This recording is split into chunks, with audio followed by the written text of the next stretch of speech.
This here is a story, a true story, about a man I once knew. I used to call him Bruce.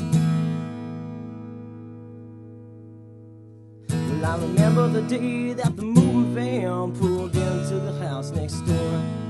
The house was shit, yeah, the paint was chipped, no, it didn't even have a door. Then from out of the van stepped a little white man, and he looked me right in the eye.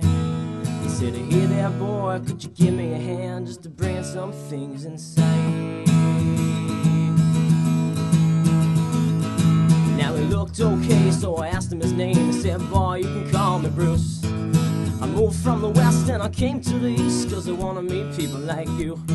In the back of the van there were 3 old trunks. They were big, long, heavy, and brown. We carried them in. Bruce gave me a grin, said, "Maybe I'll see you around." And he was humming, "Hey there, Mom, hey there, Dad, hey there, little sis. Well, give me a hug, won't you give me some blood, and while you're at it, won't you give me a kiss?" Now for the next 4 months I never seen Bruce once. No, he never even made a sound.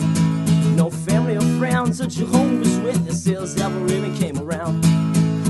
One summer day I was up in my room just trying to watch some TV, when from right next door, right outside, came a loud ear-piercing scream.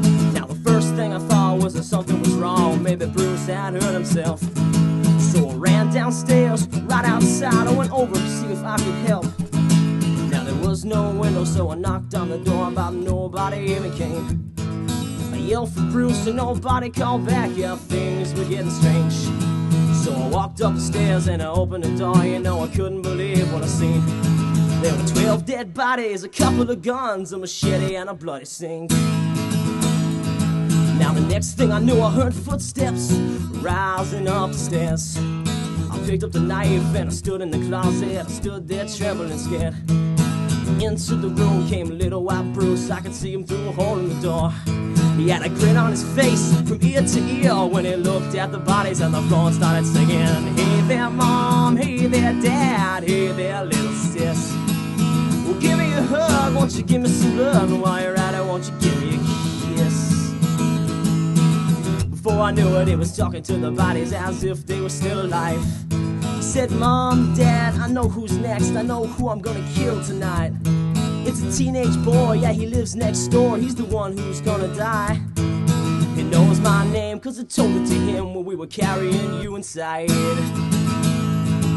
Then 10 minutes passed, my heart was beating fast, and Bruce finally left the house. I took it as my chance to make my escape. I ran down the stairs and out. Well, the clock read 6, so in an hour or 2, I knew that it'd be dark. Tonight was the night that Bruce came over for one last talk. Before I knew it, the clock read 7, so I took a little look outside. Well, sure enough, I seen a little white Bruce walking over to my house that night. I heard a knock on the door and a voice that called, "Hey neighbor, can I borrow some butter?" I opened the door and just the sight of his face, you know, it made my body shudder. I said, "Hey there, Bruce, so you need some butter? Let me see what I can do. Just wait right here, I'll go get you some." Straight into the kitchen I flew.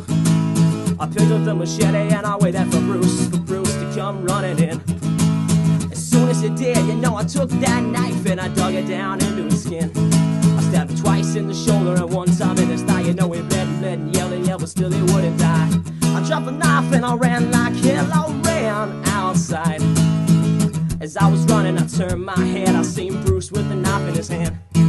He threw it so quick, it went straight into my back, and I fell down on the sand. Now the pain was constant and the blood was heavy as he dragged me up into his house. Right upstairs into that room, I knew there was no getting out. Well, Bruce was hurt, but not enough, no, not like me. And before I died, I looked straight up and I could hear old Bruce sing. He was saying, "Hey there, Mom, hey there, Dad, hey there, little brother.